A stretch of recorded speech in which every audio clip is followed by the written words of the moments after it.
He was once hailed as one of the greatest guitarists to ever walk the earth.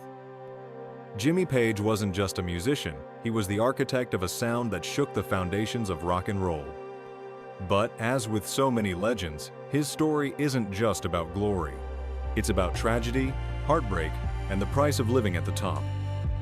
So, what really happened to Jimmy Page? Tragedies, divorces, and a private lifestyle that makes him one of rock's most mysterious figures today. And before we dive deeper into this story, make sure you hit that subscribe button.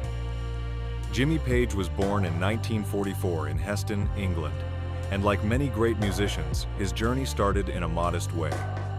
He picked up the guitar as a teenager and fell in love with the instrument.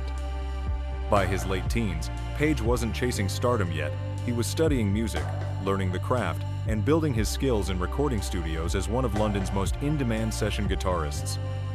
In the early 1960s, if you turned on the radio, chances are you were hearing Jimmy Page play, even if you didn't know it.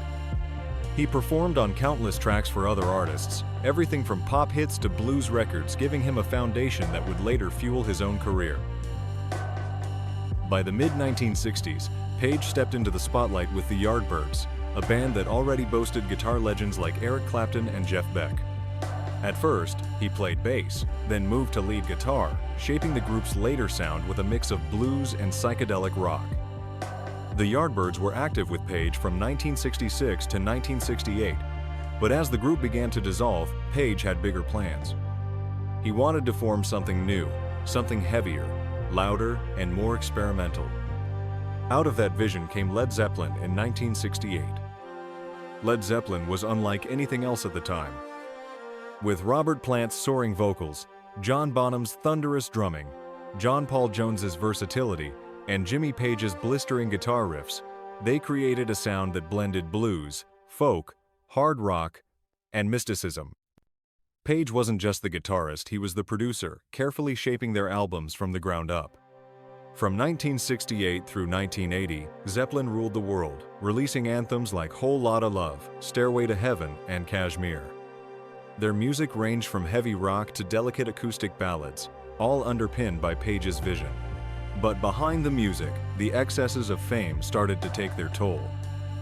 Tragedy struck the band in 1977 when Robert Plant's young son, Karak, died suddenly. The group was devastated, and touring came to a halt. Just 3 years later, in 1980, another blow shattered everything. Drummer John Bonham died after a night of heavy drinking. The band had always said that without Bonham, there could be no Led Zeppelin. And so, at the height of their fame, Zeppelin ended. For Jimmy Page, it was not just the loss of a bandmate, but the loss of a brother. After Zeppelin's breakup, Page's life became more turbulent. He struggled with drug addiction throughout the 70s and 80s, and though he tried to continue making music, nothing quite reached the same heights. He formed the firm with Paul Rodgers in the mid-80s, dabbling in more straightforward rock. In the 90s, he reunited with Robert Plant for a project called Page and Plant, blending old Zeppelin classics with world music influences. He even teamed up with David Coverdale and Coverdale Page, chasing a bluesy hard rock sound. Each project had flashes of brilliance, but Page's personal demons and the weight of Zeppelin's legacy always loomed over him. On the personal side, Page's relationships were as stormy as his career. He had several high-profile romances and marriages. His first long-term partner was Charlotte Martin, with whom he had a daughter.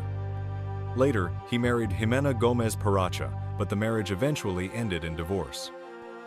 The demands of fame, his battles with addiction, and the rock and roll lifestyle left scars on his personal life, and like many icons of his generation, Page carried that turbulence with him off the stage. In the 2000s, Page largely stepped back from the public eye. Unlike Robert Plant, who kept touring and recording, Page chose a more private lifestyle. Instead of chasing the spotlight, he focused on preserving Led Zeppelin's legacy, overseeing remastered editions of their albums and curating archives. When he did appear, whether for interviews or the band's one-off reunion in 2007, fans were reminded of his enduring mystique. But for the most part, Jimmy Page disappeared from the chaos of fame, choosing solitude over spectacle. Today, at 81 years old, Jimmy Page lives quietly in London, rarely seen in public.